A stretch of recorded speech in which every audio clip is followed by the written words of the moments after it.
Magandang umaga, Sir Eric. Higit sa lahat sa iyong mga tagapakinig. May nais akong ibahaging kwento. Ito'y tungkol sa aking biyanan na nagtitinda ng mga inihaw na karne at isaw sa kanilang lugar. Hindi ko na lamang babanggitin pa ang eksaktong lokasyon para mapangalagaan ang nasabing lugar ngayong kasalukuyan. Ako nga pala si Solomon, 45 anyos at kasalukuyang naninirahan dito sa Maynila kasama ang aking asawang si Pasita at ang dalawa naming anak na si Mario at Estela. Si Mario ang aming panganay at bunso naman si Estela na pawang nasa hustong gulang na at parehong ganap na may trabaho sa buhay. Taong 1999 noong mga panahong ito ay nasa edad pa lamang ako na 21 at 19 naman si Estela. Maaga kaming nagsama sa iisang bubong sa inuupahan naming bahay sa Malabon. Pinagbubuntis pa lamang noon ng aking kinakasama ang una naming magiging supling na si Mario. Sa pagkakatanda ko ka, Eric, ay mag-iisang buwan na ang pagdadalang tao ng aking asawa.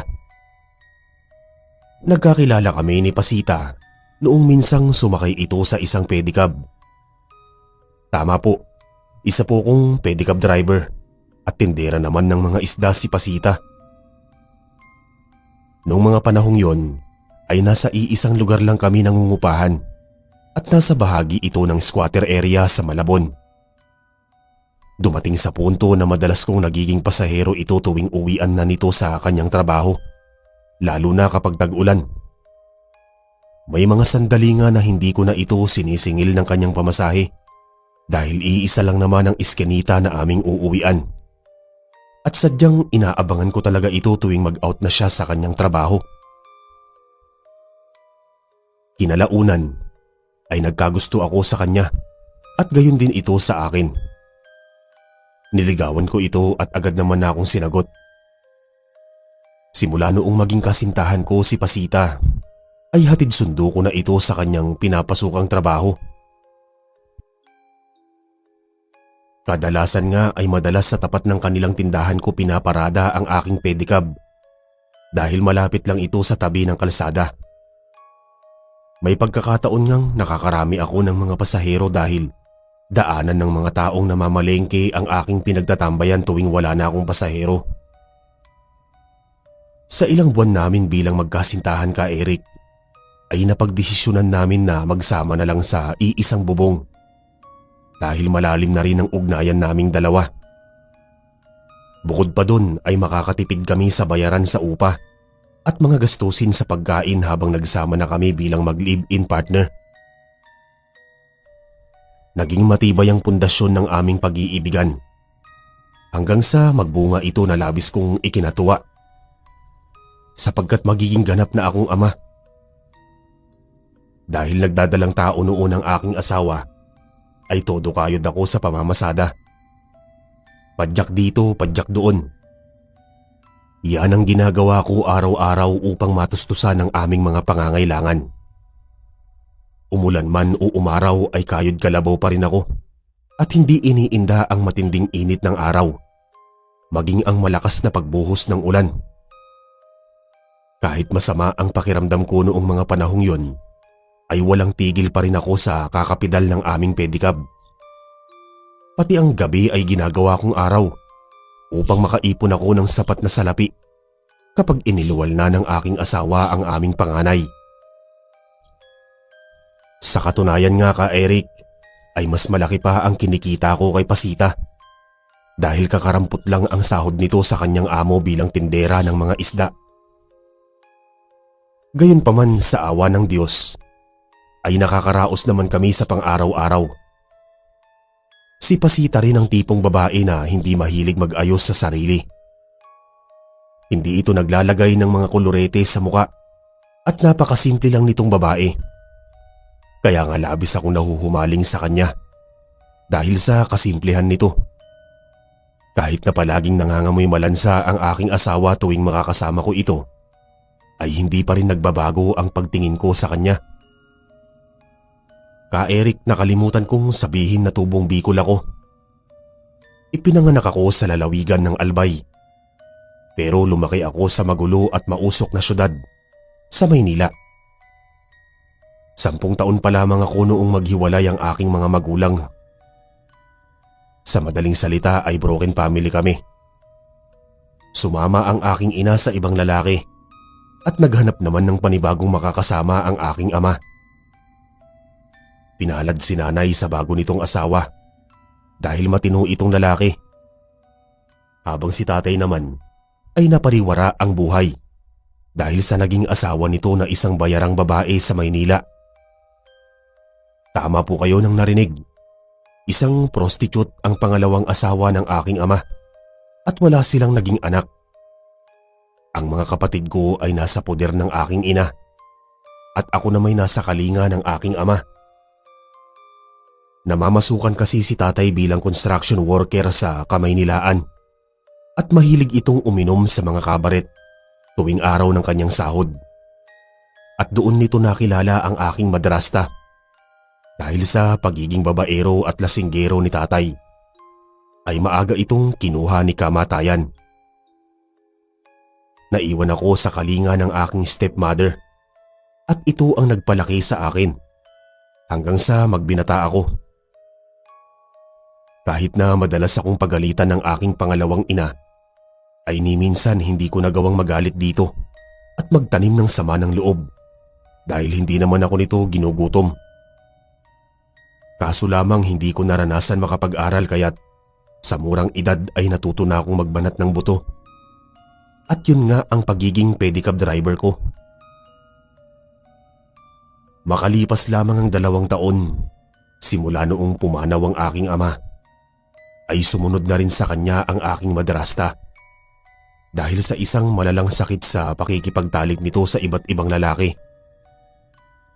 Naging malungkot at miserable ang aking buhay nung mawala ang 2 taong nag-aruga sa akin kahit na naging pabaya minsan ng mga ito. Hindi ko na rin hinanap noon ang aking ina kung saang lupalop ito sa Maynila naninirahan kasama ang bago nitong asawa at ilan kong mga kapatid. Mag-isa kong tinaguyod ang aking sarili at nakasurvive naman ako sa hamon ng buhay. Gayunpaman kahit na lumalaki ako sa magulo at maingay na paligid at puno ng karahasan, ay hindi naman ako nagkamali sa tinahak na landas. Ni minsan ay hindi sumagi sa isip ko na tumikim ng droga kahit na talamak ito sa aming lugar. Tanging sigarilyo lamang ang aking bisyo at paminsan-minsan ay umiinom naman ako ng alak. At pagtungtong ko sa edad na 21, ay doon na nga nagbago ang buhay ko dahil nakilala ko ang aking pinakamamahal na asawa na si Pasita. Ang babaeng nagbigay ng liwanag sa aking buhay para magsumikap ako sa hindi makatarungang lipunan. Kahit nabuntis noon ang aking asawa sa una naming magiging anak, ay wala pa rin itong tigil sa pagtatrabaho. Nagtutulungan kami na makalikom ng pera dahil hindi biro ang mamuhay sa magulong syudad. Nang mga panahong yun, masasabi ko sa aking sarili na napakaswerte kong lalaki sapagkat nagkaroon ako ng asawa na hindi malandi at tanging trabaho lamang ang iniisip. March 29, 1999. Isang pangyayari ang hindi ko inaasahan na labis kong ipinag-alala dahil bigla na lamang umuwi ang aking asawa sa inuupahan naming bahay. Pinuntahan ko kasi ito sa kanyang pwesto upang dalhan ng paborito nitong tinapay. Ngunit hindi ko ito nadatnan doon. Sabi umano ng kanyang amo, nagpaalam sa kanya si Pasita na uuwi na ito dahil masama ang kanyang pakiramdam. Nahihilo daw ito at nanlalamig na parang tatrangkasuhin. Naawa naman ito sa aking asawa kaya pinayagan naman nito lalo't buntis ang aking asawa. Labis naman akong nababahala dito kaya't natataranta akong sumampa sa aking padyak at nagmamadaling nagpidal. Bago ako tuluyang umuwi sa inuupahan naming bahay, ay binilhan ko muna ito ng mansanas at peras na isa sa mga paborito niyang prutas. Ka Eric, noong makarating ako sa aming panuluyan, ay bumungad sa aking harapan si Pasita na nakahiga sa papag na nababalutan ng katawan ng makapal na kumot na halatang giniginaw. Mabilis akong lumapit sa kanya at inilapat ang aking palad sa kanyang noo upang alamin kung may sinat ito. Natakot naman ako nung mailahad ko ang aking mga kamay sa kanyang balat dahil inaapoy ito ng lagnat. Hindi ko alam ang aking gagawin dahil bawal namang uminom ng mga gamot na tableta ang mga buntis. Wala rin akong alam na mga halamang gamot na pwedeng pakuluan na maaari nitong inumin bilang pangtambal o panggamot sa nagdadalang tao na may sakit. Pasita, mahal, ano ba ang nararamdaman mo? Inaapoy ka ng lagnat. Gusto mo bang dalhin kita sa ospital? Sabi ko sa aking asawa na may halong pangamba. Giniginaw ako, Solomon. Masakit ang kasukasuhan ko at nangangati ang aking lalamunan. Huwag mo na akong dalhin pa sa ospital dahil bubuti rin ang aking pakiramdam. Siguro dala lang ito ng matinding pagod. Tugon naman nito sa akin na may mababang tono. Ka Eric, alam naman nating mga Pilipino na itinuturing na high risk group ang mga buntis sa pagkakaroon ng trangkaso at iba pang sakit. Ito ay dahil sa pagbabago ng immune respiratory at cardiovascular system na nangyayari sa panahon ng pagbubuntis. Ito ang nagiging sanhi na nakukuha nila ng impeksyon o virus. Maaaring may impeksyon na nilalabanan ng katawan ng isang taong buntis. Kaugnay nito ang mataas na lagnat ng isang inang nagdadalang tao ay mapanganib para sa central nervous system ng bata, lalo na para sa unang 6 na linggong pagbubuntis ng isang babae. Dagdag pa rito kapag may pagsusuka at diarrhea na kasama ang lagnat ng isang buntis, may tendency na ma-dehydrate ito at magkaroon ng contraction at preterm labor. Kaya't grabe na lamang ang pag-aalala ko noon sa aking asawa dahil namumutla na ito at labis na nanghihina. Mabuti na lamang kahit papaano ay may kaalaman ng aking asawa sa mga dapat kong gawin, lalo't bawal itong uminom ng basta-basta na uri ng gamot. Sapagkat makakasama ito sa batang dinadala. Maaari kasi na maging sanhi ito ng pagkakaroon ng depekto ng sanggol na ipinagbubuntis. Kaya naman ipinapayo ko na huwag magsagawa ng self-medicate at magpakonsulta na lamang sa doktor para sa wastong payo, diagnosis at treatment. Nagwika sa akin ng asawa ko na kumuha ako ng isang maligamgam na tubig at haluan ng asin para kanyang mumugin. Makakatulong daw ito sa kanya para maibsan ang pangangati ng kanyang lalamunan dahil natataglay daw ito ng anti-inflammatory ingredient para sa lagnat. Inutusan din ako nito na kumuha ng maliit na palanggana at lagyan ng mainit na tubig at haluan ng tap water. Binasa ko sa batya ang malinis na bimpo at pinunasan ko ang kanyang leeg, mga braso, singit at kilikili. At pagkatapos ay inilapat ko sa kanyang noo ang basang bimpo. Binihisan ko rin ito ng damit dahil nangangamoy lang sa ito at may mga kaliskis pa ang pantaas na kasuotan. Inilaan ko muna ang sarili ko noon sa pag-aasikaso sa aking asawa upang maalagaan ito. Mahal na mahal ko ang aking asawa at siya ang mundo ko. Nilutuan ko ito ng lugaw na may halong dilaw na kamote at palaging pinapainom ng sapat na tubig. Simula nung gawin ko sa kanya ang mga inutos nito sa akin, Ka Eric, ay bumuti na rin ang pakiramdam nito. Humupa ang init ng kanyang katawan at nakatulog na ito ng maayos. Bagamat hindi pa rin nawawala ang kanyang lagnat, habang tulog ang aking asawa ng mga panahong yun ay sumaglit muna ako sa butika upang tanungin ang tindera sa parmasya kung anong gamot ang pwedeng inumin ng isang buntis. Nagbabaka sakali ako na baka mayroong gamot na maaaring inumin ng aking asawa. Sinabi naman ng napagtanungan ko na maaari namang uminom ang buntis ng paracetamol, kaya't hindi na ako nagdalawang isip pang bumili. Recommended naman daw ang ganoong gamot ng mga doktor. Sa awa ng Diyos ay mas lalong bumuti ang pakiramdam ni Pasita nung painumin ko ito ng paracetamol. Isang beses lang ito pinainom at baka makasama ito sa aming magiging anak. Subalit pagsapit ng kalaliman ng gabi ay muli na naman itong sinumpong ng matinding trangkaso na parang kinukumbulsyon. Hirap sa paghinga at nakakaramdam ng abdominal pain. Kaya't wala akong magawa kundi ang dalhin ito sa pampublikong ospital para ipakonsulta sa isang OB-GYN. Sinuri ng doktor ang aking asawa upang malaman kung may komplikasyon o impeksyon ito sa loob ng katawan. Nagsagawa ng blood test at urine test kay Pasita, ang nakatalagang doktor.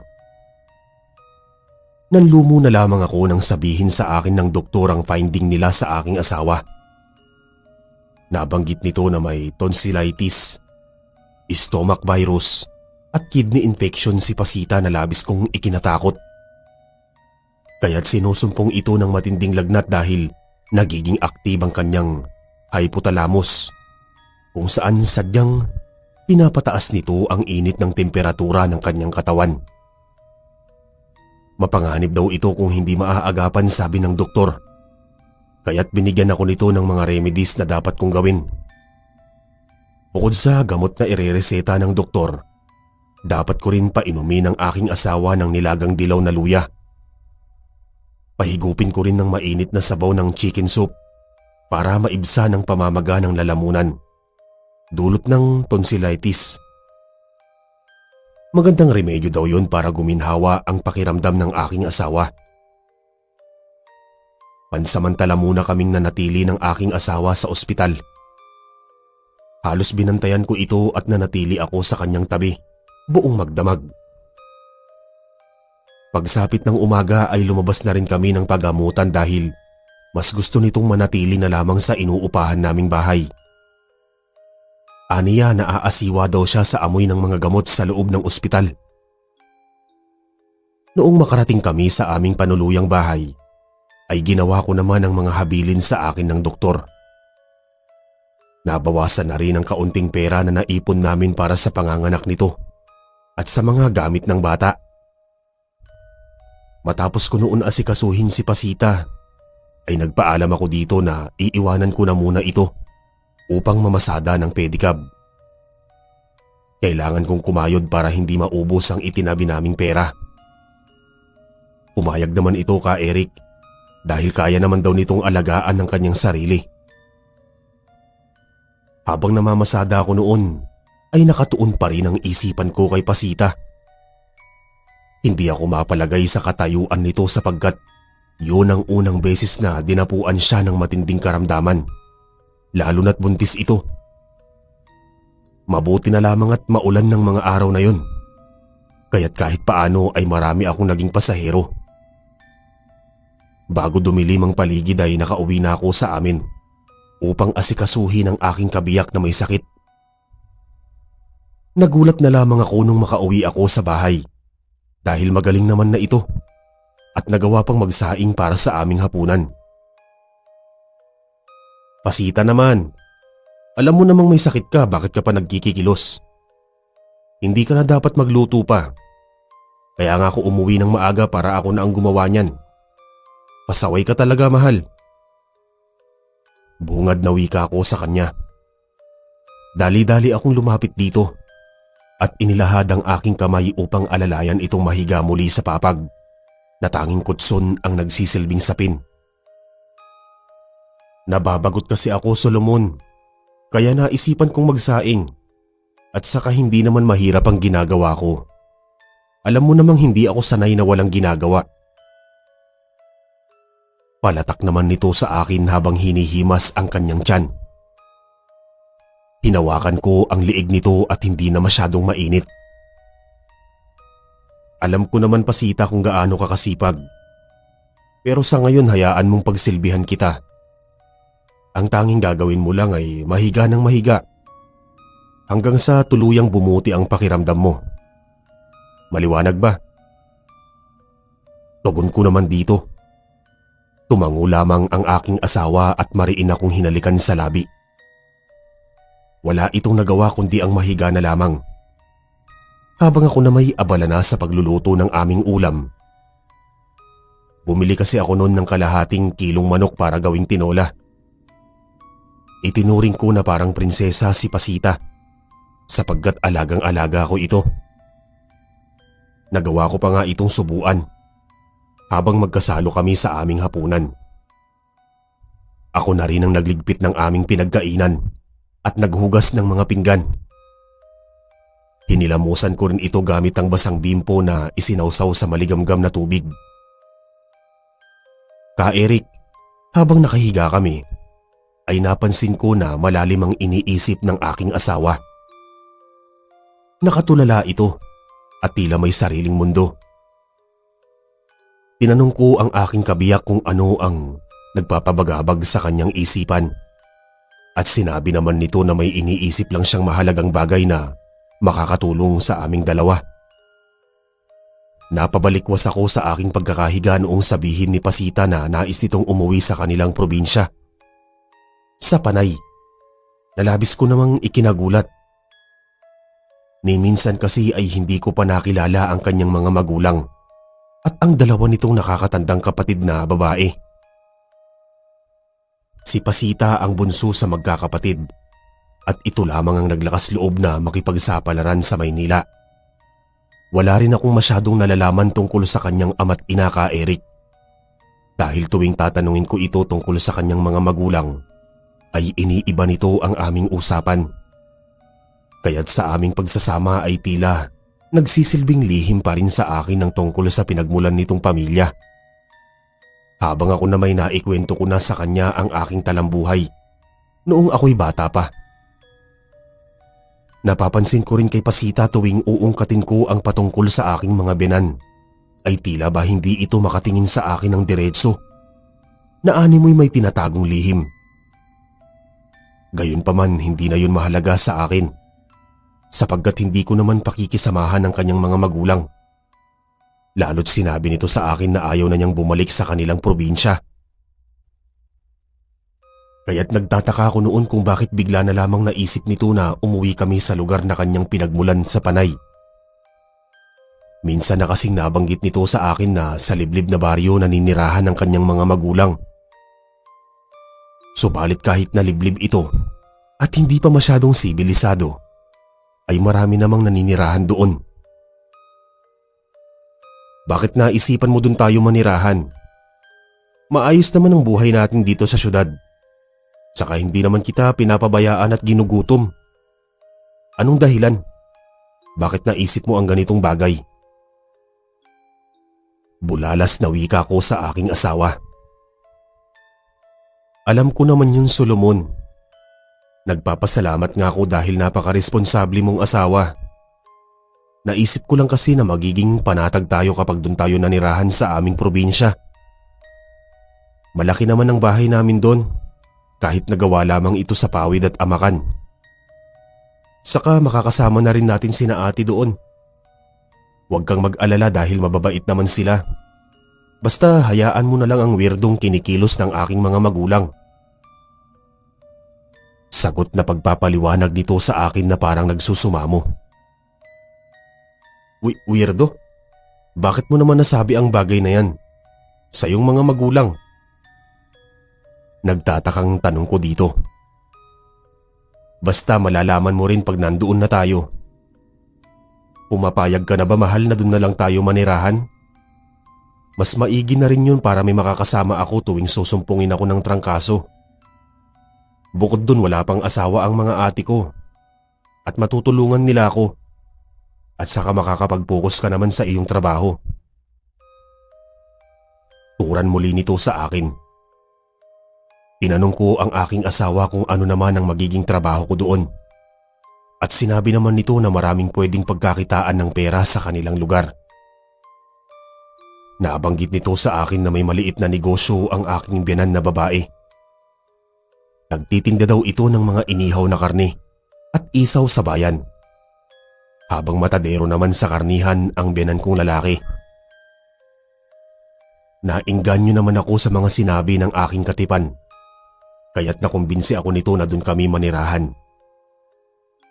Dahil hindi naman sapat ang aming salapi na gagamitin namin bilang pamasahe, ay napagdesisyonan naming mag-asawa na ibenta ang mga naipundar naming mga kasangkapan. Pati na rin ang mga naiwang gamit ng yumao kong ama at madrasta. Inabutan din ng pera ang aking asawa ng kanyang amo noong magpaalam ito na aalis na sa kanyang trabaho. Sa puntong yun, nakalikom kami ng sapat na halaga. Bumili na rin ako ng mga pangunahing pangangailangan ng aking asawa sa kanyang pagbubuntis.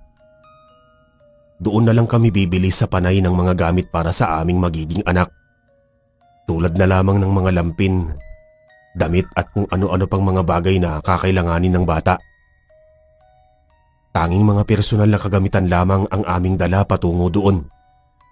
At kaunting pasalubong sa pamilya ng aking asawa.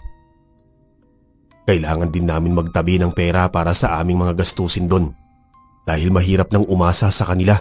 At baka masumbatan pa ako nang wala sa oras. Eric, hindi rin biro magbiyahe patungong Panay dahil masasabi kong malayo talaga ito. Sa katunayan nga, matapos namin bumaba sa barko ay nakailang sakay pa kami ng jeep bago marating ang baluarte ng kanilang baryo. Nadaanan pa namin ang bayan nung sumakay kami ng tricycle patungo sa tarangkahan ng kanilang lugar, kung saan nakasadlak ang malaking karatula at nakasulat ang pangalan ng kanilang baryo. Pinasok namin ang makipot na daan lulan ng tricycle patungo sa kanilang sityo. Subalit hanggang doon lamang kami sa unahan dahil hindi na kayang pasukin ng sinasakyan namin ang pinakalooban. Wala kaming nagawa kundi ang maglakad na lamang papasok sa kanilang sityo. Bitbit ko ang dalawang malaking bag dahil ayaw ko namang pabuhatin ng mga mabigat ang aking asawa. Tanging ang isang latang biskwit na lamang ang binitbit ni Pasita dahil magaan lang ito. Tama nga ang asawa ko na liblib talaga ang kanilang lugar. Tanging mga puno at sakahan ng tubo ang gumuguhit sa aking mga mata. Gayunpaman, kaaya-aya sa aking paningin ang berdeng tanawin. Dahil halatang tahimik at matiwasay ang naturang lugar. Malamig at presko ang hangin na dumadampi sa aking balat, kumpara sa Maynila na maingay ang buong paligid. At puro usok ng sasakyan ang iyong malalanghap. Makalipas lamang ang ilang minutong paglalakad ay natatanaw ko na ang ilang mga kabahayan. Kaso lamang hindi naman ito masyadong magkakadikit at may ilang dipa ang layo. Nagpatuloy lang kami sa aming paglalakad at nakatuon ang paningin sa bandang unahan. Ilang saglit pa'y bumungad na sa amin ang maraming mga kubo na nakatirik doon, malapit lamang sa ilog. Binagtas namin ang tabing ilog at sa kalagitnaan nito ay doon nakatirik ang kanilang bahay. Nagtataka naman ako kung bakit wala silang kapitbahay man lang. At tanging mga puno ng mga anahaw at saging ang nandoon. Marami ding nagkalat na puno ng gabi at badyang sa tabi ng kanilang pamamahay. Noong mga sandaling yun ay walang katao-tao sa labas, maging sa kanilang balkonahe. Pagdating namin sa tapat ng kanilang bahay, ay nakabukas naman ang pinto. Pero walang tao sa loob. Dahil pamamahay naman ito ng aking asawa, ay pumasok na kami ng walang pasabi. Maganda ang loob ng kanilang tahanan. Malawak ito at maaliwalas sa aking paningin. Malapad ang sala at may 3 silid na pawang may mga sariling pinto na gawa sa manipis na lawanit. Hindi man ganun karami ang kanilang mga gamit, masasabi ko namang hindi sila hirap sa buhay. Kung iisipin ay hindi mo na poproblemahin pa ang kakainin dahil marami namang tanim na gabi sa paligid at may bunga pa ang mga saging. Pati ang ilog ay halatang pinamamahayan ng maraming isda. "Nay, tay, nandito na po ako, kasama ang aking asawa." Malakas na tawag ni Pasita sa kanyang mga magulang. Subalit halatang walang tao dahil walang naging tugon ng kanyang ama't ina. Hanggang sa bigla na lamang sumulpot ang isang mayuming babae galing sa kusina na tanging tuwalya lamang ang sapin sa katawan na halatang katatapos lang nitong maligo. At alam kong nakakatandang kapatid ito ng aking asawa. Nabighani ako sa unang tingin pa lang sa aking hipag sapagkat napakamayumi nito at malakas ang karisma. Tanging paghanga ko lamang yon at walang halos mali siya. Tapat ang pag-ibig ko sa aking asawa at kailanmay hindi ko ito magagawang lukuhin.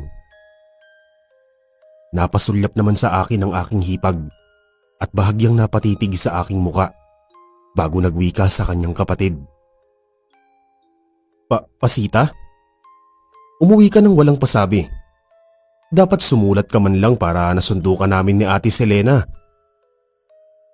Bungad na wika nito sa aking asawa at napatingin pa ito sa maumbok na tiyan ni Pasita. Halata na kasi nabuntis ito dahil bumabakat na sa damit nito ang bilugang tiyan. "Biglaan kasi ang uwi namin, Ate Isabel eh."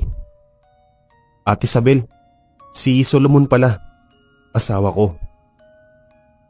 Tugon naman dito ni Pasita at malugod akong ipinakilala.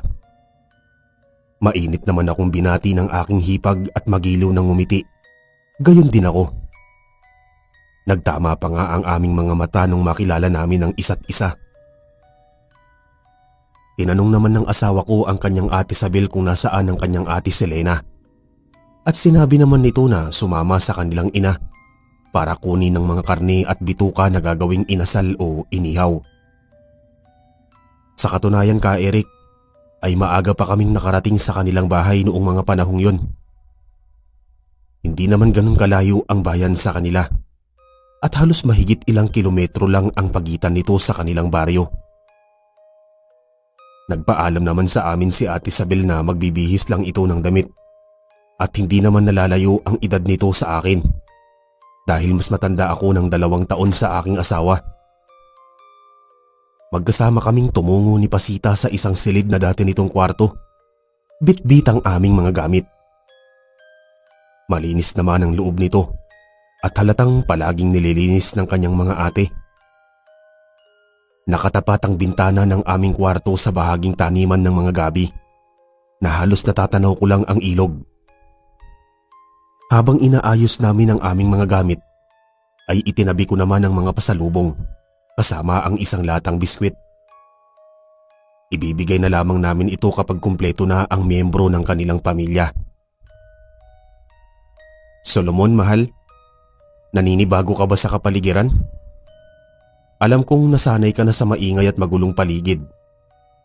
Hayaan mo, masasanay ka rin dito balang araw."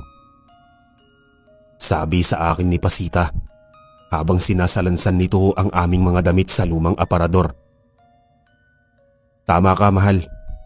Medyo naninibago talaga ako pero ayos na rin ito dahil malayo tayo sa magulong paligid. At saka masaya naman ako dahil dito kasama naman kita." Tugon ko naman dito, sabay lihis ng tingin sa buong sulok ng dingding sa loob ng aming kwarto. Naririnig ko rin ang kalansing ng mga pinggan at kutsara na halatang hinahanda na ng aking hipag ang aming agahan.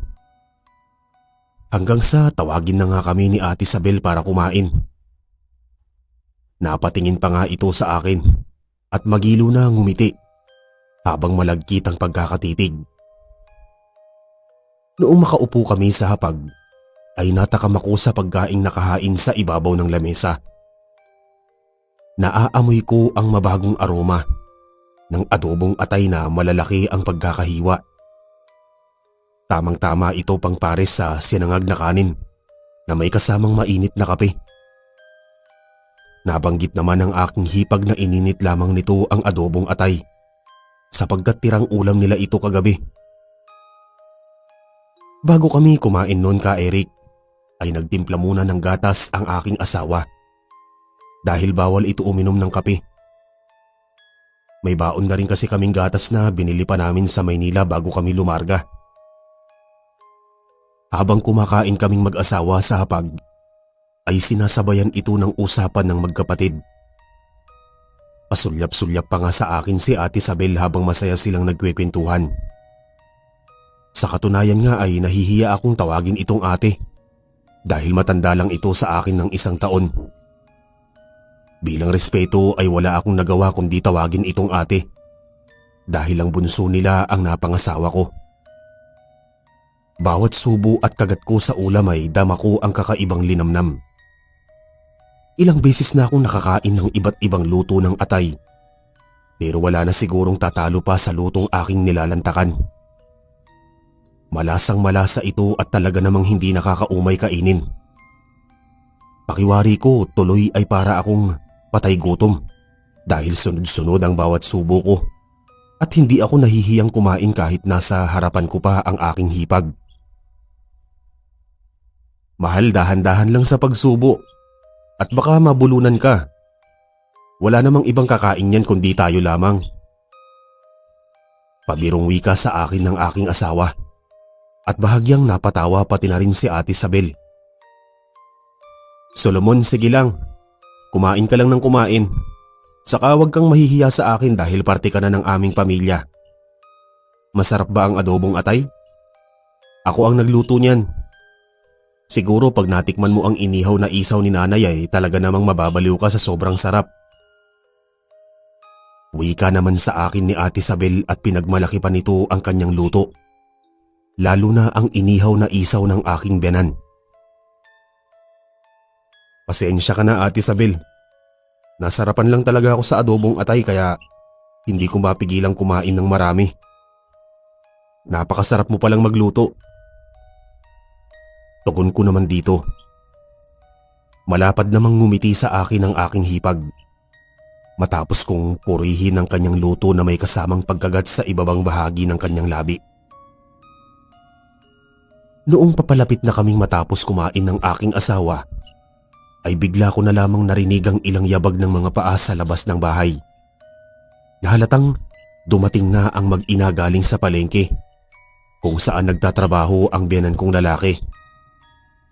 Napalingon ako sa bahaging sala at nakita ko ang aking biyanan at si Ate Selena.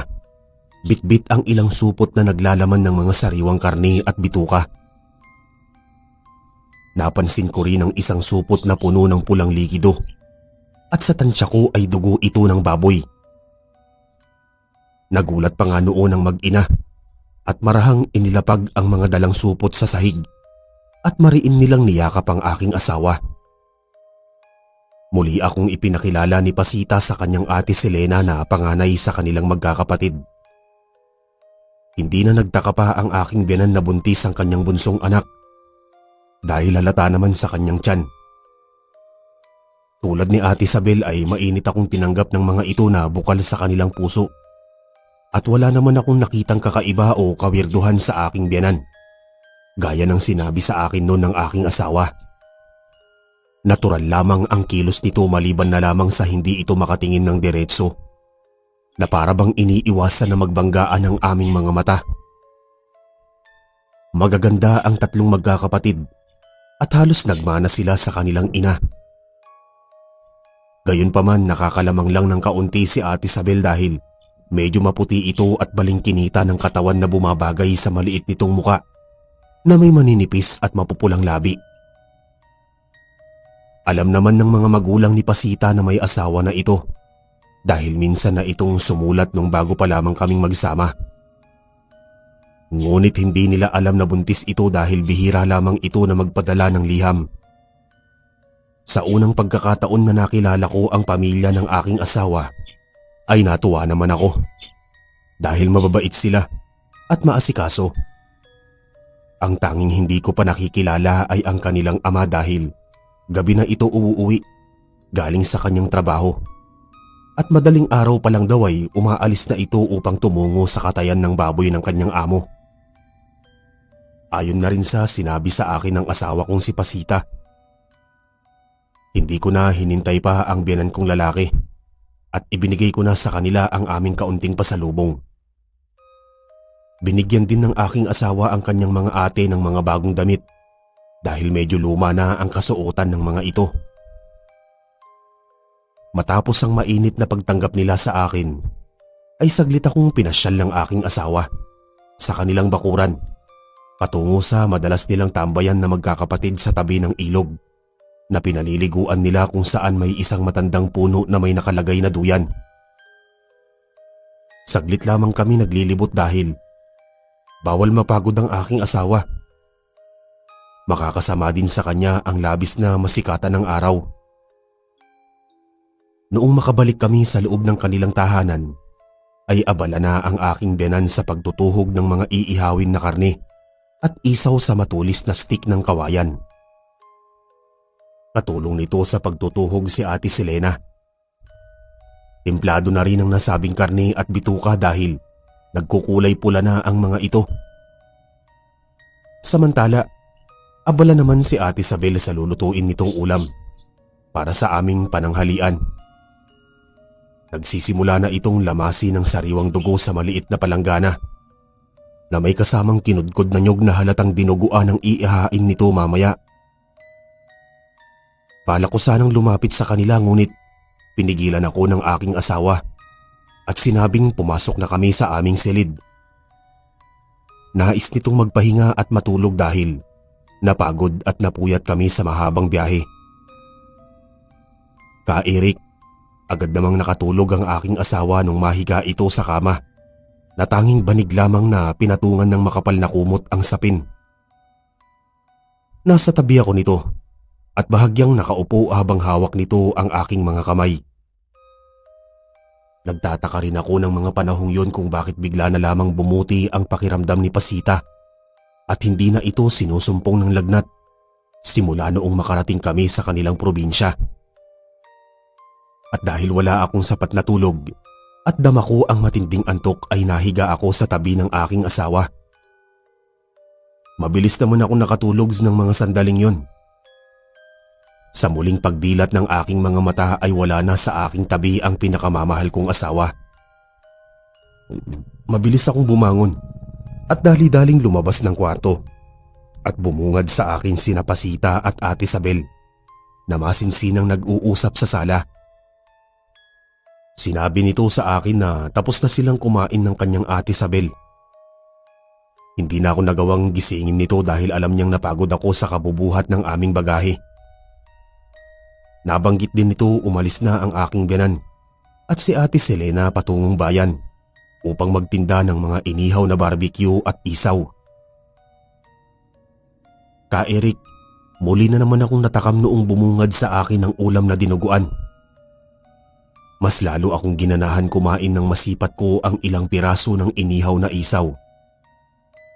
Mabilis akong naupo sa upuang kahoy sa hapag at walang habas na nilantaka ng pagkain. Tila ba nababaliw na ako sa sobrang sarap ng ulam, lalo na nung matikman ko ang inihaw na isaw. Abot langit ang ngiti ko habang inunguya ang malinamnam na ulam. Malambot ang bituka at malasang malasa. Ewan ba kung bakit magiging masiba ako simula nung matikman ko ang adobong atay. Habang nilalantakan ko ang pagkain ay nakatuon lamang ang sarili ko sa aking kinakain. Hindi ko na nga napansin na nagpaalam sa akin ang asawa kong si Pasita na pupuntang banyo para magbawas ng sama ng loob. Nasa labas kasi ng kanilang likod bahay ang nasabing palikuran. Dumating sa punto na naupo sa harapan ang aking hipag at malagkit akong pinagmamasdan. Natutuwa ito sa pagiging matakaw ko sa mga ulam. Solomon, alam mo, ako ang naglagay ng inihaw na isaw sa lamesa. Kumuha ako ng ilang piraso sa paninda ni nanay at agad kong inihaw para sa'yo. Masarap ba ang inihaw na isaw?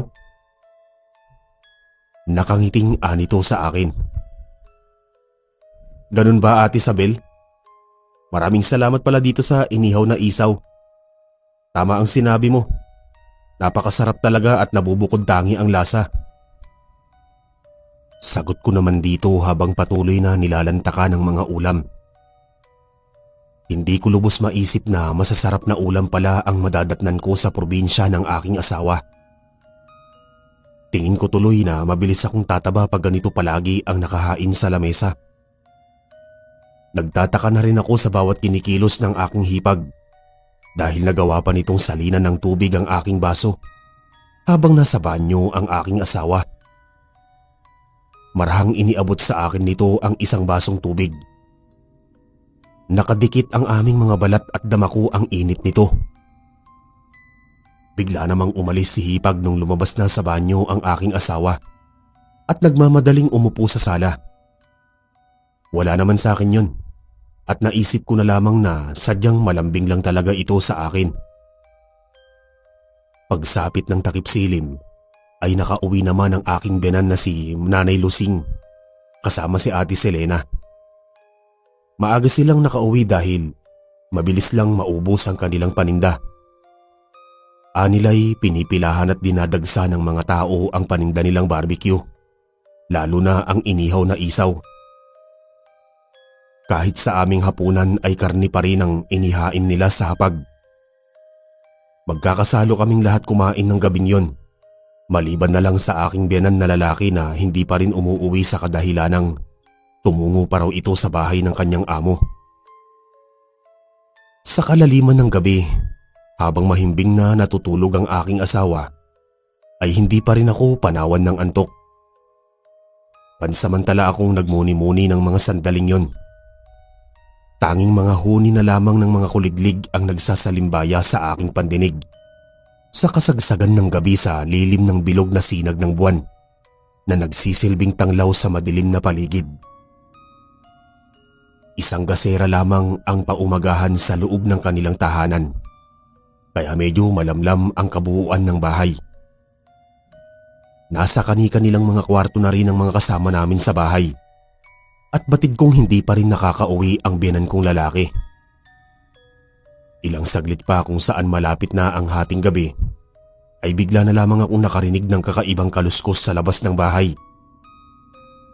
Naririnig ko rin ang mahinang pag-angil ng isang mabangis na hayop na tila umaaligid sa labas ng dingding. Marahan at maingat akong tumayo. Naglakad ako patungo sa nakasaradong bintana.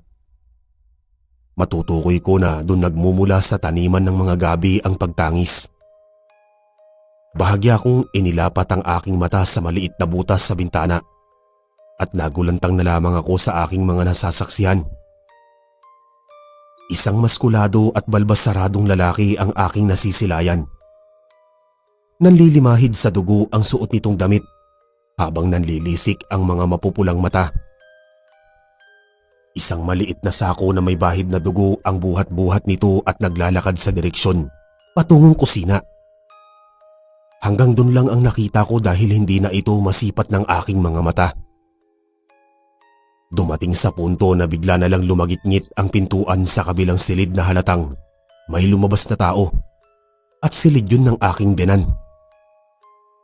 Malinaw ko rin naririnig ang mahihinang hakbang ng mga paa at tinutumbok nito ang kusina hanggang sa marinig kong magsalita si Nanay Lusing na tila may kinakausap ito.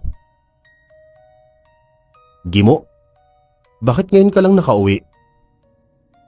Dinig kong sabi ni Nanay Lusing sa lalaking nakita ko kanina sa taniman ng gabi na tinawag sa pangalang Gimo. At ang lalaking yun, walang iba kundi ang biyenan kong lalaki. "Ka-Eric, hindi ko na narinig pa ang mga sumunod na katagang lumabas sa bibig ni Nanay Lusing dahil para silang nagbubulungan kung mag-usap. Dinig ko rin ang ingay na tila ba binubuksan nila ang sako na may bahid na dugo na dala ni Tatay Gimo. Naisip ko na lamang na baka mga bahaw yon ng karne ng baboy na bigay ng kanyang amo. Isinantabi ko na lamang ang aking nakita at muling nahiga sa tabi ng aking asawa na mahimbing pa rin natutulog ng mga sandaling yon. Kinaumagahan nagising na naman ako na wala sa aking tabi ang asawa kong si Pasita. Batid kong mas nauna pa itong nagising sa akin sapagkat nakasanayan na nitong bumangon ng maaga. Maingay din sa labas at tingin ko'y abala ang mga tao sa kanilang ginagawa. Iniunat ko ang aking mga kamay at marahang kinusot ang mata bago bumangon sa pagkakahiga. Noong makalabas ako ng aking silid ay bumungad sa akin si Pasita na may maaliwalas na ngiti sa labi na nakaupo sa sala habang kausap ang kanyang ama. Ang lalaking namataan ko kagabi, tinawag ako nito upang ipakilala sa kanyang ama. Noong makalapit ako sa kanilang kinauupuan ay magalang kong binati ang haligi ng tahanan. Sa likod ng suplado nitong mukha ay hindi ko lubos akalain na mabait pala ito, tulad ni Nanay Lusing. Nagmano ako dito bilang paggalang. Solomon, iho, maupo ka. Akalain mo napakagwapo pala ng manugang ko. Mukhang mabibiyayaan ako nito ng magagandang apo.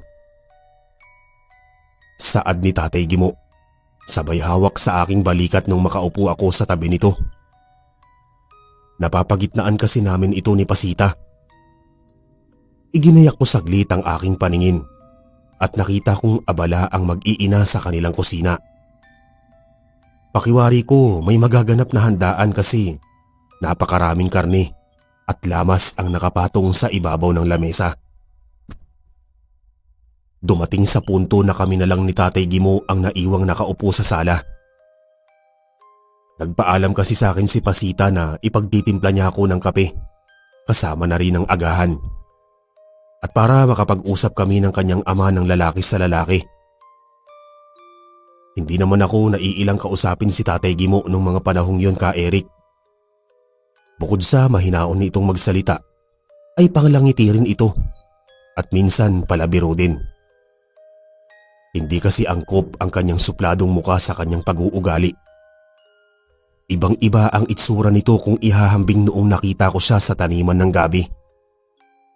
Siguro namamalikmata lamang ako ng mga sandaling yon, kaya't iba ang mga nakita ko. Tulad na lamang ng panlilisik ng mga mata nito na animoy nagbabaga. Pansamantalang natigil ang aming pag-uusap nung makabalik sa sala ang aking asawa, kasama si Ate Isabel. Hawak ni Pasita ang isang tasang kape at bitbit naman ni Hipag ang isang tray na gawa sa tabla, kung saan nakapatong ang isang pinggan at mangkok na halos umuusok pa. Nanonood rin sa aking ilong ang mabangong halimuyak. Malapad na ngumiti sa akin si Ate Isabel.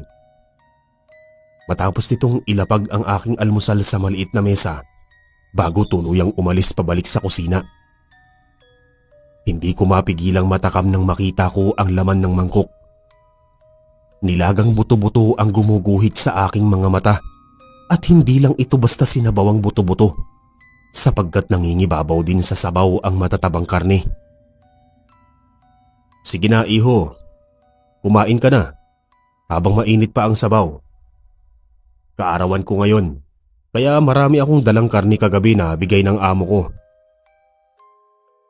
Wika sa akin ni Tatay Gimo bago ko lantaka ng pagkain ay binati ko muna ang aking biyanang lalaki. Kahit na wala pa akong mumug ng mga oras na yon, ay walang habas kong hinigop ang sabaw kahit na mainit pa ito. Kaya pala maraming niluluto ang mag-iina dahil birthday ni Tatay Gimo. Lumiban muna ito sa kanyang trabaho para makasama ang kanyang pamilya. Lalo't nandito kami ng aking asawa at naging espesyal ito para sa haligi ng tahanan dahil kumpleto ang kanyang pamilya. Sige lang iho, kumain ka lang at magpakabusog, ani Tatay Gimo habang nakangisi ang mga labi. Ngumiti lang ako habang nilalasap ang linamnam ng karne. Solomon, hinay-hinay lang. Wala kang kaagaw sa pagkain. Palatak naman ng aking asawa at mariing nakatitig sa akin. Hindi ko alam ka Eric kung ano ang sikretong sangkap ng kanilang mga nilulutong ulam. Walang katumbas talaga ang lasa nito sa lahat ng natikman kong mga ulam sa Maynila. Hindi ko rin alam kung paano napasarap ni na Ate Isabel at Nanay Lusing ang mga putahing inihahain nila. Lalo na ang inihaw na isaw na talaga namang napaka-espesyal sa panlasa. Solomon, Tay, doon muna ako sa kusina at tutulungan ko sina ate sa kanilang ginagawa. Sambit na pagpapaalam sa amin ng asawa kong si Pasita. Eric, habang nilalantakan ko ang pagkain ay sinasabayan namin ito ng kaunting usapan ni Tate Gimo. Ngunit noong magbanggaan ng aming paningin, ay may napansin akong tila kakaiba sa mga mata ng aking biyanang lalaki. Malinaw kong nakikita ang refleksyon ko sa mga mata ni Tate Gimo na nakabaliktad ang aking postura. Tila ba para akong nananalamin ng patiwarik na hindi ko lubos maunawaan. Para akong binuhusan ng malamig na tubig habang namumuo ang pawis sa noo. Nanahimik na lamang ako at sinarili ang anumang bagay na hiwagang bumabalot sa akin. Nababahala naman akong tanungin ito kung bakit ganoon ang refleksyon ko sa kanyang mga mata. At baka ano na lamang ang isipin nito at magalit pa sa akin. Hindi ko alam kung namamalikmata na naman ako. Subalit sadyang totoo ang nakikita ko dahil patuloy na nakabaliktad ang imahe ko sa mga mata nito. Sa kaarawan ng aking biyanan na lalaki ay naging sulit ang buong magdamag dahil maligaya kaming nagsama-sama sa hapag at masayang kumain. Nagawa pa nga namin mag-inuman ni Tatay Gimo na kami lang dalawa. Wala kasing bisitang dumating at hindi rin sila nag-imbita. Gayunpaman sulit ang aming naging banding at hinayaan ko na lamang ang kakaibang nakikita ko sa pagkatao ni Tatay Gimo. Dahil mabait naman itong tao. Dapwat, sadyang may mga lihim talaga na kahit anong tago at ibaon mo man ito sa hukay ay kusang lilitaw at aalingasaw. Sapagkat sa ilang araw at gabing pananatili ko sa kanilang tahanan ay sunod-sunod na misteryo at kababalaghan ang namutawi sa aking pagkatao na mismong nasaksihan ko. Makalipas ang isang linggo ay minungkahi ko sa aking biyanang lalaki kung may mapapasukan akong trabaho sa palengke. Kahit tindero man lang sa pinapasukan nitong karnihan ngunit sinabi nito na walang bakante dahil mismong kaanak ng may-ari ang tindero at nagbabantay doon.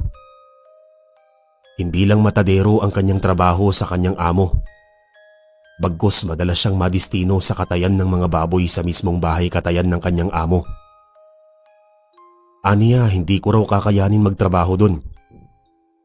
Nabanggit kasi nito na maraming alagang mga baboy ang kanyang amo at numero 1 ang mga ito na kilala bilang supplier ng mga karne sa palengke. Bumibili din ng ibang may mga pwesto sa talipapa ng buhay na baboy sa kanyang mga amo. Solomon, iho, bakit hindi mo na lang tulungan ang Nanay Lusing mo at ate Selena mo sa pagtitinda ng mga inihaw sa bayan? Hindi naman kalayuan ng bayan sa talipapang pinapasukan ko. Malaki ang maitutulong mo sa kanila.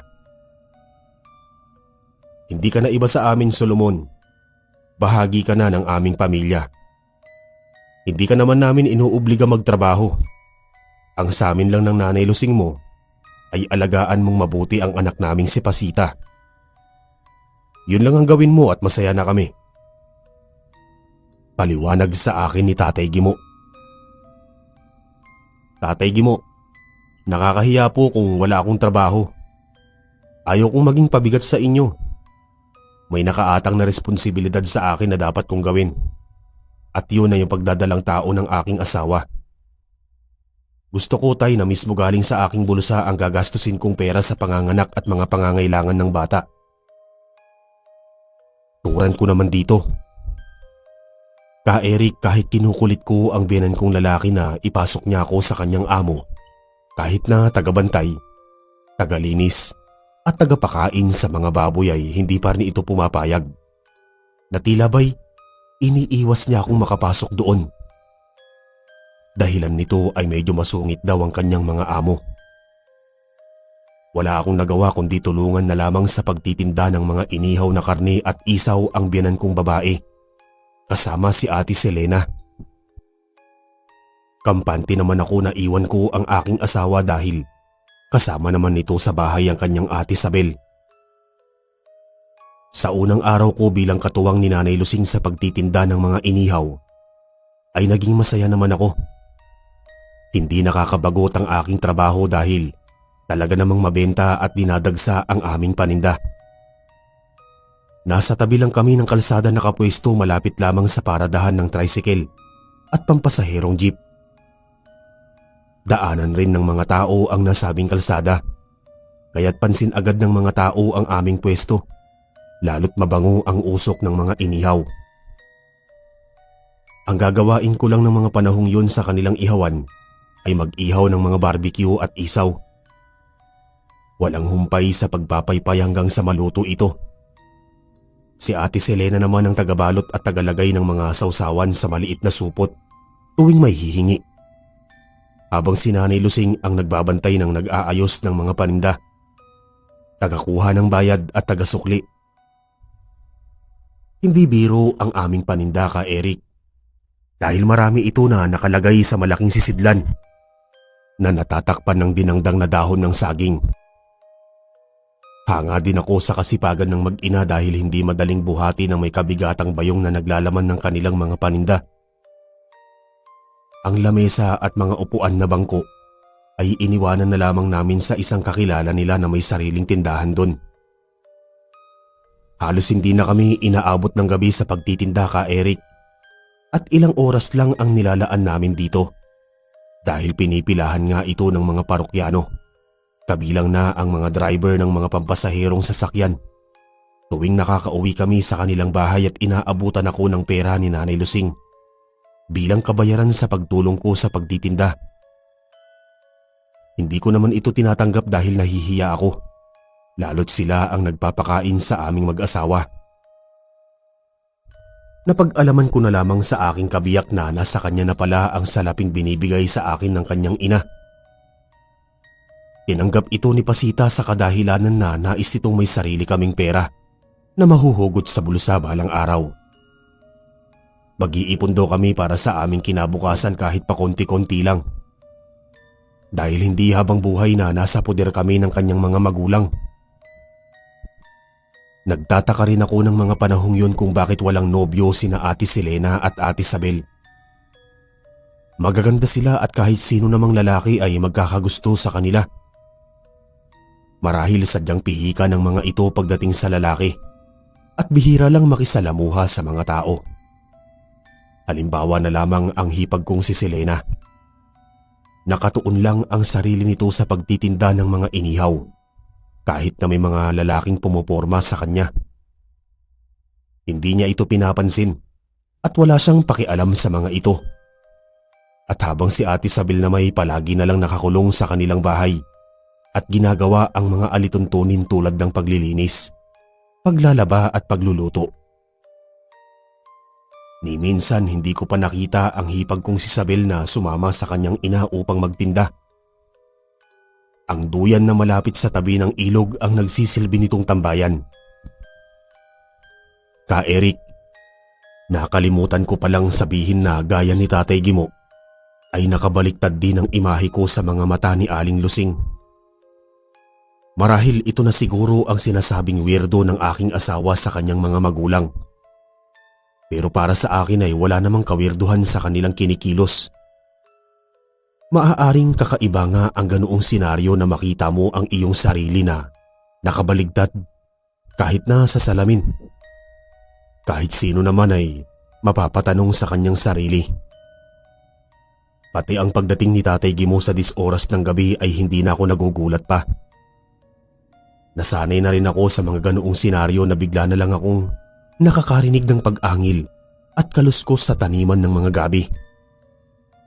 Siguro natural na lamang na palaging may bahid ng dugo ang suot nitong damit dahil sa estado nga ng kanyang trabaho.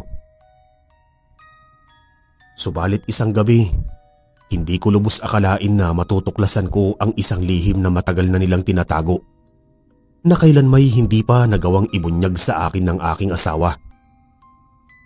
Siguro ito na ang sinasabi ni Pasita na balang araw ay matutuklasan ko ang isang kakaibang bagay sa kanyang mga magulang.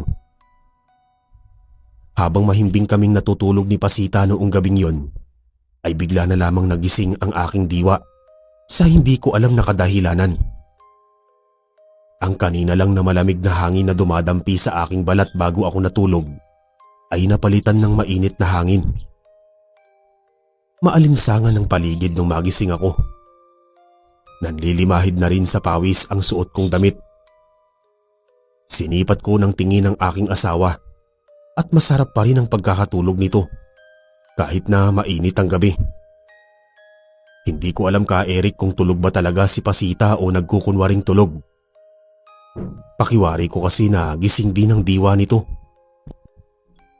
Marahan akong tumayo sa pagkakahiga at naglakad patungo sa bintana para silipin ang biyanan kong lalaki. Tingin ko kasing dumating na ito galing sa bahay ng kanyang amo. Naririnig ko na ang mga kaluskos sa taniman ng gabi na halatang may dala itong sako. Sa katunayan nga, yun ang pangalawang beses na nakita ko si Tatay Gimo na may dalang sako na may bahid ng dugo. Kadalasan kasi ay wala naman itong dala, maliban na lamang sa maliit na bag na gawa sa tela na lalagyan nito ng malapad na kutsilyo na ginagamit sa pagtatadtad ng mga karne. Noong silipin ko si Tatay Gimo ay nasindak na ako sa pagkakataong yon, sapagkat namumula ang mga mata nito sa dilim. Dagdagan pa ng isang sinag ng buwan na tumatama sa kanyang katawan. Napansin ko ang bahagyang pagsinghot nito sa hangin habang buhat ang sako na puno ng mansa ng dugo. Ang matindi pa doon ay sinalubong ito ni Nanay Lusing at nagwika na ibaba nito ang dalang sako. Tinanggal ng aking biyanan na babae ang pagkakabuhol ng tali sa dulo ng sako at may kinuha ito sa loob. Napatakip ako ng bibig noong ilabas nito ang dinukot niya sa loob ng sako, sapagkat pugot na ulo ito ng isang lalaki.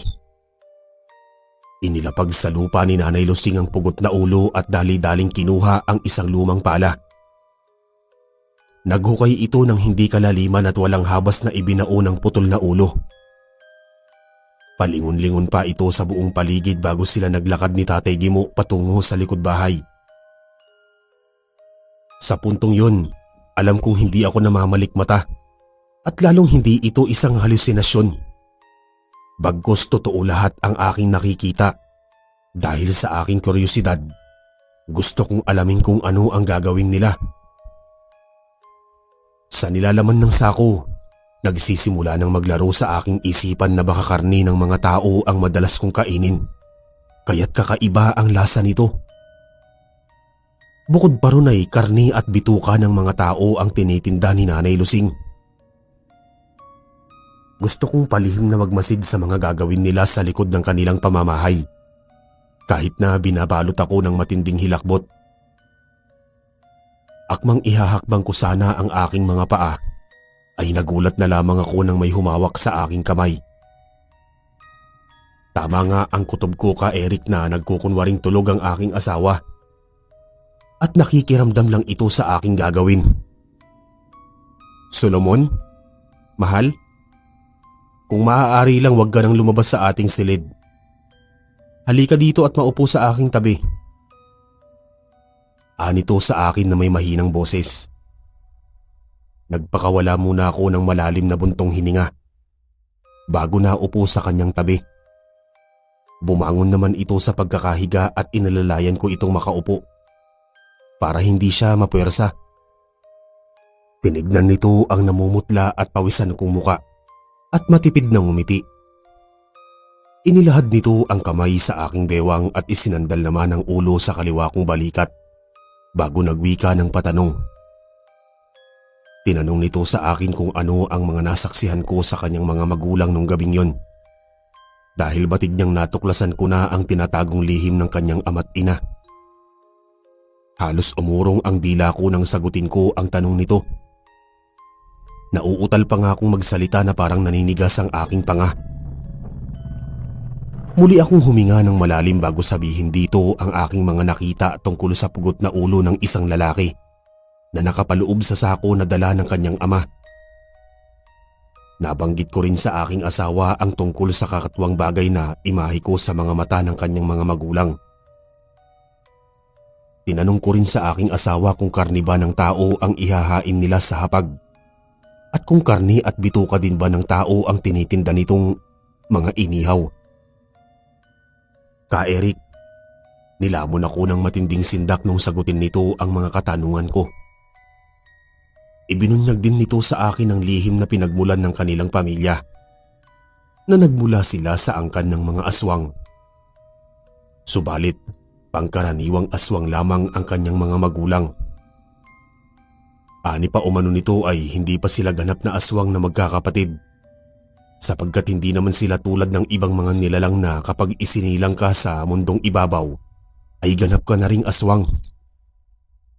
Ang ganoong uri ng mga saling lahi na tipikal ng aswang kapag isinilang sa mundo ay mahahanay lamang sa mga gabunan, bangkilan at mandarangkal na may mataas na uri ng pinagmulang angkan ng mga aswang.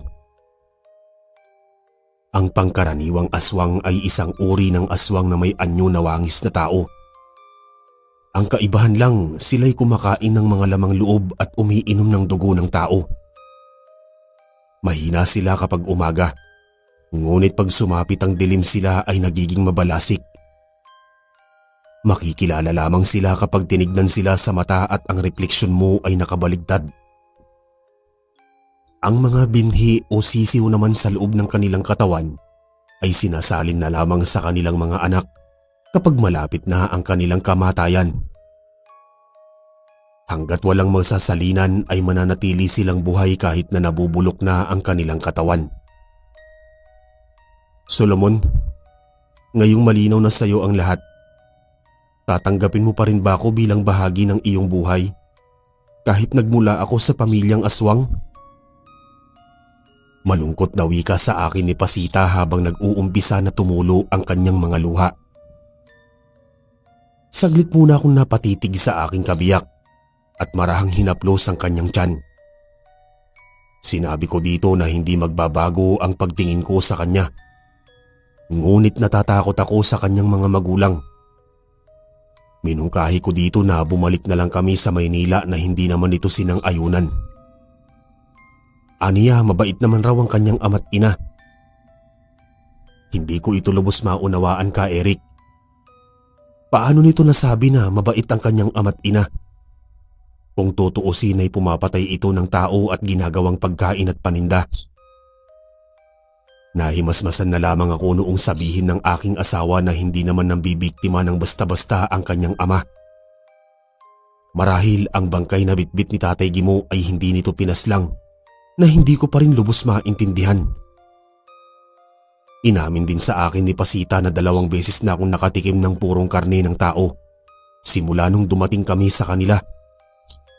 At ang adobong atay at ang inihaw na isaw na natikman ko ay nagmula pala sa lamang loob ng tao.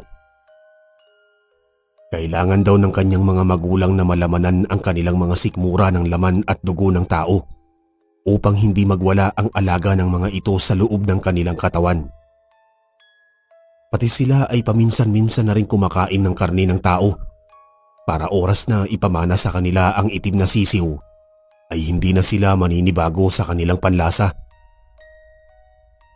Upang masiguro na hindi nga masamang nilalang ang aking mga biyanan, nakiusap ako sa aking asawa na magkasama kaming pupunta sa kanilang kusina kung saan naroon ang kanyang mga magulang. Tumango naman ito upang patunayan na hindi nga masama ang kanyang ama't ina. Ka-Eric, magkasama nga kaming tumungo ni Pasita sa kusina at tumambad sa akin ang ilang parte ng katawan ng tao kasama ang mga lamang loob at bituka. Nagulat pa nga ang mga ito sa biglaan naming pagsulpot.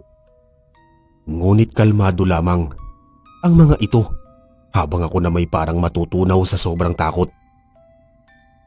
Napansin ko na hindi kumpleto ang katawan ng tao na kinakatay ng aking mga biyanan. Nawawala ang 2 hita at mga braso. Taging ang bahaging tiyan at mga lamang loob ang naroon sa palanggana. Tila nais nang bumaliktad ng aking sikmura sa aking mga nasaksihan. Solomon, inaasahan na namin na malalaman mo ang aming sikreto. Natatakot ka ba sa amin? Anang biyanan kong babae habang nilalamas ang sariwang mga bituka. Huwag kang matakot sa amin, iho, dahil parte ka na ng aming pamilya. Balang araw pagsapit ng takdang panahon, magiging ganap din na aswang ang iyong asawa dahil kailangan namin isalin ang aming pagkaaswang. Magpapatuloy ang aming lahi hanggang sa makabagong henerasyon. Wika naman sa akin ni Tatay Gimo habang hinihiwa ang bahaging tiyan. Hanggang sa ipaliwanag sa akin ng biyenan kong lalaki na ang taong kanyang kinakatay ay halang ang bituka. Anilay, niluuban daw nito ang bahay ng kanyang amo para pagnakawan. Ngunit hindi ito nagtagumpay dahil nahuli ito ng amo niyang lalaki at walang habas na binaril sa ulo. Ang matindi pa ron, matapos lagyan ng tingga sa ulo ng kanyang amo ang mga has na magnanakaw sa kanilang bahay, ay inutusan nito si Tatay Gimo na katayin ng lalaki. Pinaghatian nila ang katawan para gawing pagkain. Hindi ko lubos maisip na pamilya din pala ng mga aswang ang kanyang mga amo. Kaya't ayaw pala ng biyenan kong lalaki na pumasok ako doon dahil magiging delikado ang buhay ko. Nagwika naman sa akin ang biyenan kong babae na hindi naman lahat ng karne ng tao ang hinahain nila sa akin. Mas madalas daw na karne ng baboy ang niluluto ni Ate Isabel.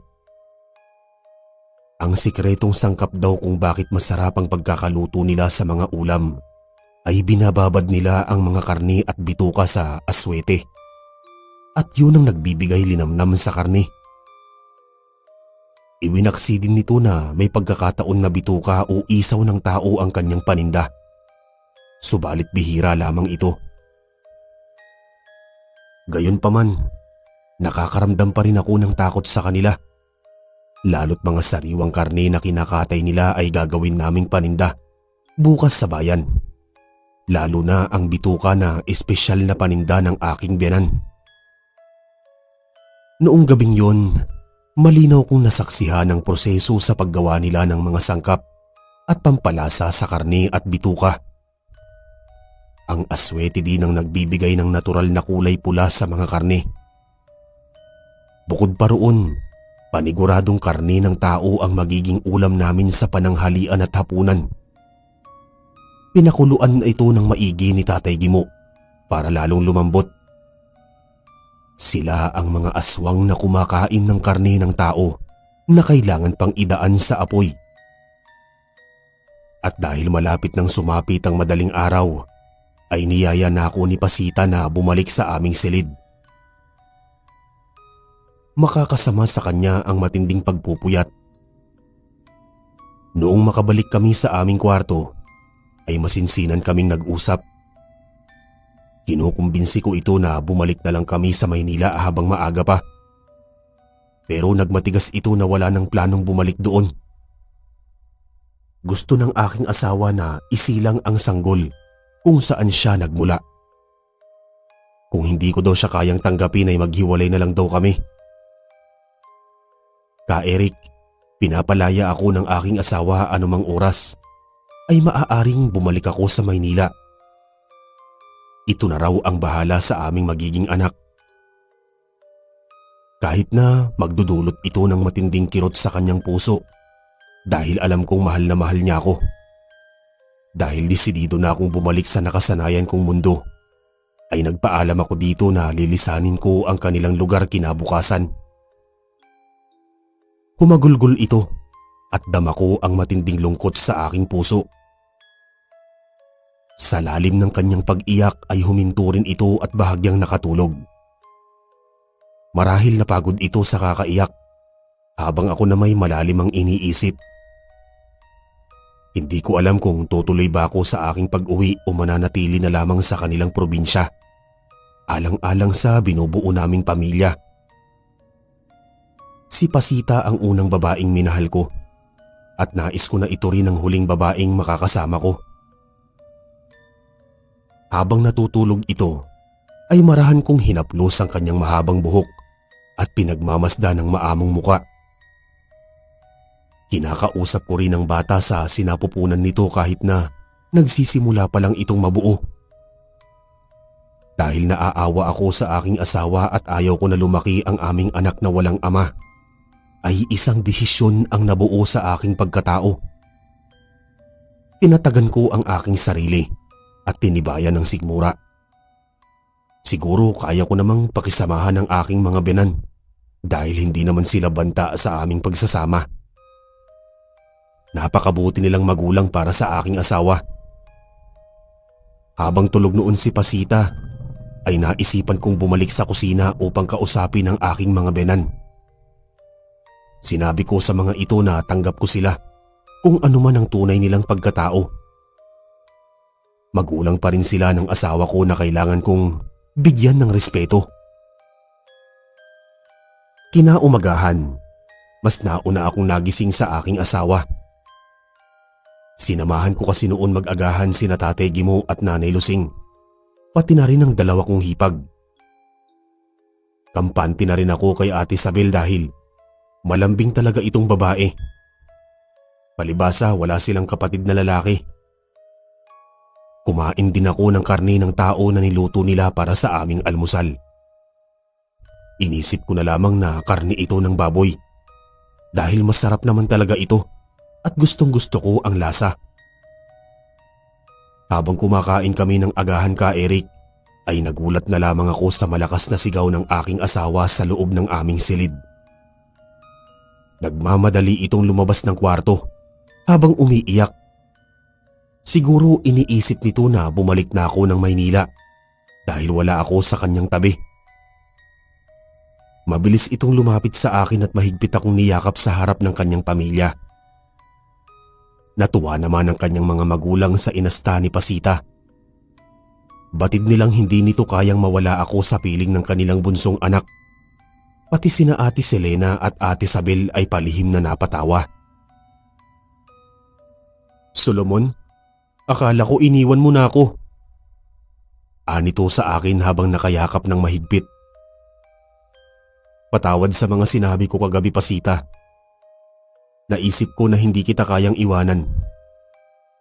Pangakong mananatili ako sa iyong tabi at bubuo tayo ng masayang pamilya.